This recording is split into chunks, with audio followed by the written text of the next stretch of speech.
My sister, 46 years old, and I, 38 years old, were very close when I was young. Our dad had substance abuse and drinking problems, and we had to deal with his cruelty and beatings every day until my mom divorced him when I was 7. My sister started dating her now husband when I was maybe 9 years old.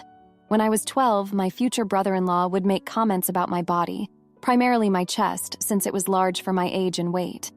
When I was 13, he would tell me that he wanted to see my breasts and would ask very specific questions about what they look like. This was brushed off by everyone in my family for years, so I never brought it up to anyone anymore. I was basically taught to keep these things to myself and deal with it. It escalated over the years, and I was eventually sexually attacked by my brother-in-law when I was 21 years old. I won't go into details, but he did try to force himself onto me in a location that I was unfamiliar with, away from any witnesses. At that point, I told everyone what happened, and while my family was mad at him for it, he was still allowed at the house and at all family gatherings. I was pretty much told by my family to not make a big deal about it or cause any drama. My sister became very angry with me and told me that I'm an intimacy lover and a liar and I just wanted attention. It broke my heart into a million pieces that she didn't believe me, and she tried to make me look bad to protect someone who hurt and violated me. I did cut ties with both of them after that, and I didn't speak to them for years. Anyway, here's my moral dilemma. My sister has a congenital disease that shortens her lifespan, and she likely won't live much longer. Maybe a few years at most, but probably not into her 50s. As her disease progresses, I think she's been on a soul-searching quest of some sort. She's been reaching out and wants to have a relationship again. We've tried this before years ago, but it has taken us back to square one when she says she still doesn't believe me, or tries to tell me, he was just kidding, you're taking it the wrong way. My heart really wants to have a good, loving relationship with my big sister, but everything else in me is telling me no. I do love her just as much as I did when I was a kid, and I don't want to regret anything when she goes, but I also don't want to compromise my own boundaries. My family says they don't blame me for not wanting to speak with her, but I know they want me to mend the relationship. I just don't know where to go from here. TIA edit to add, my sister and her husband are still together. My mom did stand up for me initially and still does when my sister brings it up, but she tries to keep everyone happy, unfortunately at my expense. Over the years, it has improved the more I advocated for myself. But at first, I had to deal with him like nothing happened. Also wanted to clear up that it wasn't full-on rap. He pinned me against my car and basically threw himself at me. I was able to break out of it and get into my car, luckily. He then gave me a condom and said he picked it up at a bar intending to use it with me. He told me to keep it to remember that he's always willing. I kept that for over 10 years to prove to everyone what he did. Eventually, I threw it away because I didn't want to hold on to a physical memory anymore. I think I'm just going to stay no contact. I really appreciate all of the responses, even the harsh ones. Thanks all so much now. For a few comments before the update. Comment 1. Why should she believe you? After all, you can't prove anything. It is not like he was openly a creepy, disgusting child toucher who was harassing a child. Your family knows. Your sister knows. Cut everyone off. Sometimes, by covering the monster, you become an even worse one. Not the idiot. I wouldn't even be sorry. Comment 2. Your husband rapped me, and not only did you not stand up for me when I needed you, but in all the years after, you have never grappled with that or held him accountable. If you really want to mend our relationship, you can start there. Otherwise, we have nothing to discuss. Now for the update, thanks for sticking around for this update. So my sister's health took a turn for the worse. She was hospitalized and it looked pretty bad. The doctors said she might not make it through the week. My mom, ever the mediator, begged me to visit. I was torn, but I went. I guess I thought maybe this was a chance for some kind of closure. I walked into that hospital room, and there she was, looking frail and scared. She reached out for me, and for a moment, we were just sisters again. She apologized, said she was wrong, and begged for my forgiveness. I was overwhelmed, and I forgave her. It felt like a weight lifted off my shoulders, but then he walked in. My brother-in-law, he had the nerve to act like nothing ever happened, like we were some happy family. I wanted to scream, but I kept it together for her sake. The next day, my sister made a surprising recovery. The doctors were baffled. She was going to be discharged. That's when she dropped the news. She wanted to renew her vows with her husband and wanted me to be there. It was her dying wish, she said. How could I say no to that? So I agreed. I told myself it was for her, that it didn't mean I was okay with him or what he did. The vow renewal was like a soap opera. Halfway through, my brother-in-law fainted. Turned out he had been poisoning my sister slowly, trying to make her illness look like it was taking her. He wanted her money, the house, everything. It was only because of the hospital's thorough tests that they found traces of the poison in her system. He was arrested right there at the altar. My sister was in shock, devastated. She had been betrayed by the man she loved. In the aftermath, my family rallied around her. They praised me for being there for her, for supporting her even after everything. But I couldn't shake the feeling that I had made a mistake. I was there for her, yes, but I was also there for him, in a way. I stood by her side as she tried to commit to a man who had hurt us both. I should have pushed harder, should have made her see the truth about him sooner. But I didn't, and now she was paying the price. Just when we thought things couldn't get more complicated, my sister decided to forgive him.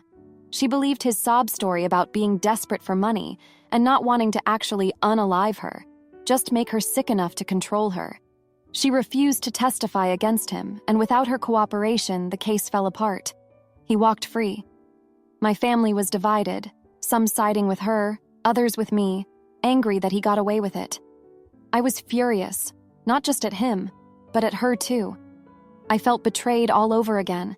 I had put myself in that situation, trying to be the good sister, and for what? To watch him manipulate her one more time?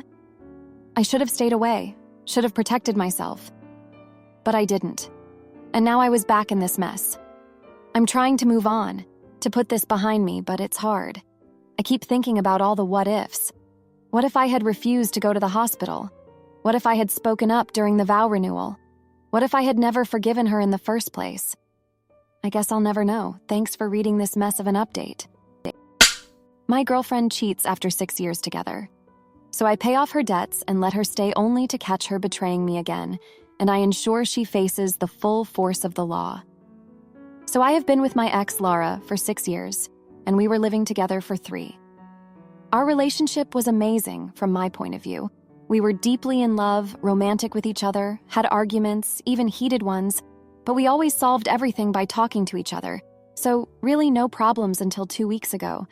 Honestly, I noticed a few things that were off, like Laura being overprotective with her phone, going into another room while talking with people. But since it all started 4 months ago, I didn't pay too much attention because she always said that she was preparing a surprise for her best friend, so I didn't insist. Long story short, I caught her cheating at my house 2 weeks ago when I came back from work because I forgot my phone. My reaction wasn't being mad, screaming, shouting, or any of those things. I just told the guy to put some clothes on and leave, and told Laura that we were over and I wanted to break up immediately. I said all of this calmly without raising my voice or screaming. Laura was the one screaming, crying, and begging me to forgive her. But I just kept saying to pack her stuff and leave my house, so after 2 hours of this pathetic show, she finally left. That day, I went to work later, obviously, but it wasn't the worst day of my life. It was just a bad day like others. 2 days ago, I went on a date with another girl, and I hope for a second date. We are planning, so hopes are very high, ha ha ha. My friends and family told me that my reaction was strange because they expected more from me, as if I didn't care at all about her, judging from my calm and cold reaction. I have a very particular view on cheaters, and maybe that's why, in my particular case, screaming, shouting, crying, getting angry, and mad to me weren't useful at all, because they don't bring me anything good or relieve my pain and suffering. So why do something that doesn't bring me anything good? I mean, she cheated by her choice, we broke up, and that's all. Why should I cry, get mad, or angry because Laura cheated on me? She is just a loser and faced the consequences of her actions. And to me, that's all. Obviously, in these 2 weeks, Laura stalked me on my social media and texted me and called me about 100 times, but I don't care. I never blocked her and probably would never do it because, like I said, it didn't bring me anything good or bad. I'm just indifferent to it, and a bit because I like to see people humiliating themselves, ha ha ha. So all of this being said, am I the idiot? Not a native English speaker. Edit. Thank you all for your replies, but I forgot to add an important thing. Since I was 5, I always struggled to show emotions, and I was diagnosed with alexithymia. But then, with a lot of work, I moved through this. But I think that some things remain, so maybe that's why of my reaction. Now for a few comments before the update. Comment 1. Not the idiot. I went through a similar experience with my first wife, emotionally, that is. Once I realized there was no way to save the marriage, everything I felt for her just kind of turned off. Be careful, though.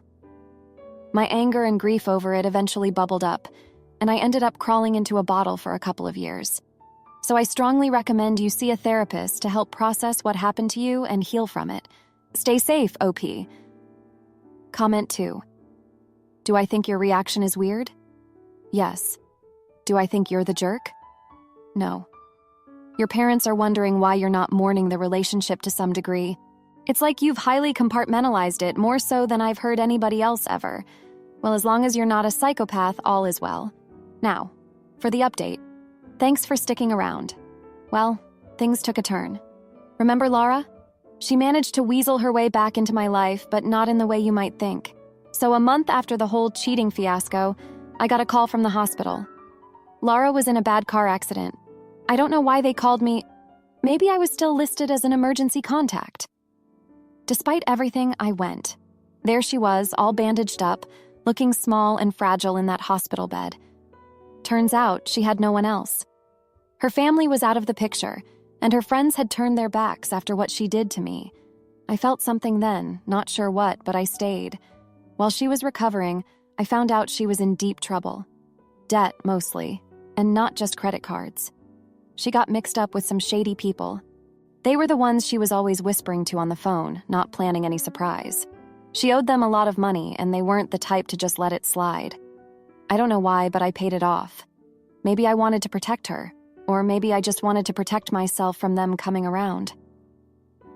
After she got out of the hospital, I let her stay at my place. She had nowhere else to go, and I guess I felt responsible. She was quiet, kept to herself, and was always looking over her shoulder. I thought maybe she was just scared, but I was wrong. One day I came home early, and there she was, on the phone with one of those guys. She was feeding them information about me, my schedule. When I was out of the house, I was furious. I confronted her and she broke down, said they were threatening her, that she had no choice. I wanted to throw her out right there, but I didn't. I felt weak, desperate even, but I couldn't do it. I decided to handle it myself. I went to the police, told them everything. It was a mess, but eventually they caught the guys. They were part of a bigger operation, and my tip helped bring them down. Laura was safe, but so was I. I couldn't have those people thinking they could use me.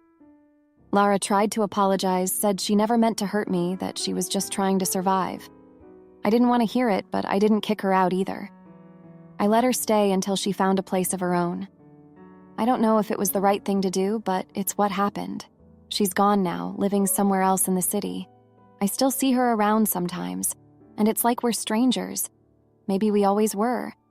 I'm trying to move on. Had a few more dates, but nothing serious. I'm more cautious now, less trusting. It's a shame, really. Anyway, thanks for reading. My wife has an abortion without telling me, then cheats with my best friend. So I expose her lies and watch her world crumble. My wife and I have been married for 5 years. We both wanted to become parents a year ago, and she soon got pregnant. The personality change was for the worst.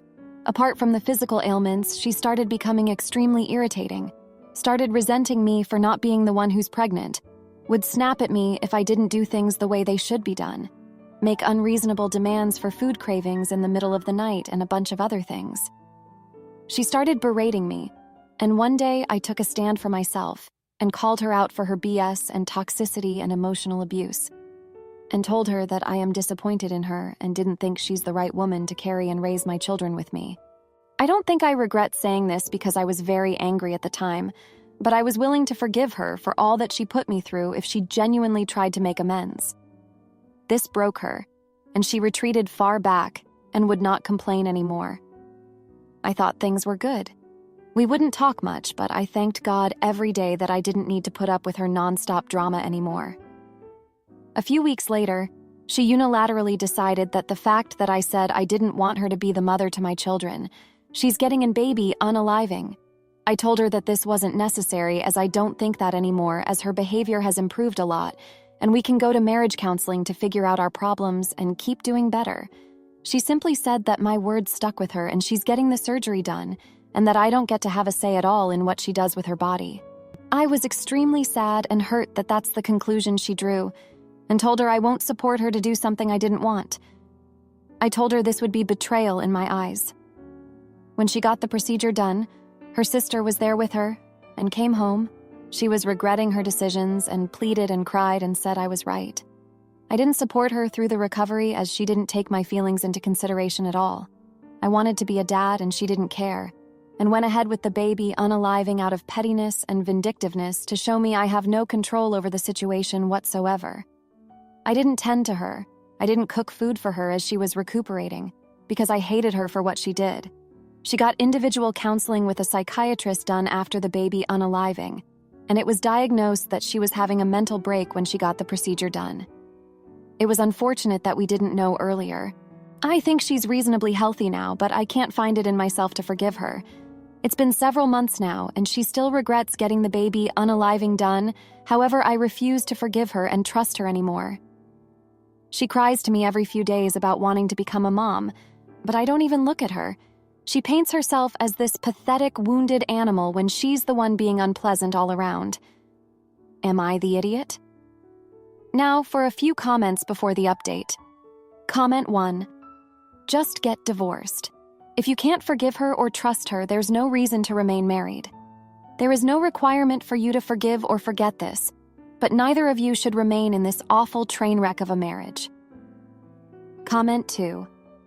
Why are you torturing each other by continuing to live together? Just move out and divorce already. This is unsalvageable. Just end it already. Now, for the update. Thanks for sticking around for this update. So, a month has gone by since my last venting session. Things have taken a turn, and not for the better.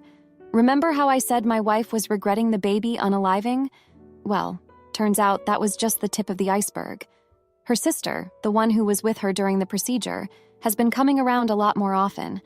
At first, I thought she was just being supportive, but I was wrong. One day I came home early from work and found them whispering in the kitchen. They shut up the second I walked in. It was weird, but I let it slide. Big mistake. A few days later, I overheard a conversation that knocked the wind out of me. My wife was telling her sister about some guy she met at her psychiatrist's office. They've been talking, and she's been confiding in him about our marriage troubles. That's not even the worst part. She's been funneling money from our joint account to this guy for his medical bills. I couldn't believe it. My own wife, the woman I was trying to forgive, was betraying me behind my back. I confronted her about it, and she broke down, saying she felt alone and this guy understood her in ways I never could. I was livid. All this time, I thought we were trying to mend things, but she was playing me for a fool. I told her that was it. I couldn't trust her anymore. She begged me to reconsider, but I was done. In the aftermath, I started digging deeper. I wanted to know who this guy was. It turns out he's a con artist, known for preying on vulnerable women. I went to the police, and they're investigating now. My wife was mortified when she found out the truth.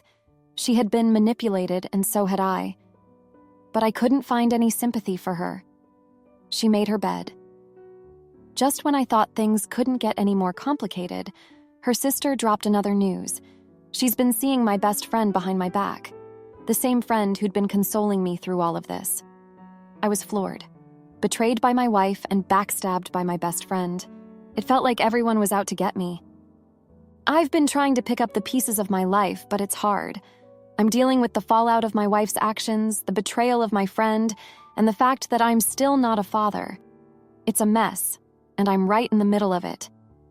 Thanks for reading this update. If you liked this video, you'll probably like these too. Also, while you're here, please consider subscribing. It's your support that keeps this channel alive and allows me to make better and longer videos. Have a great day.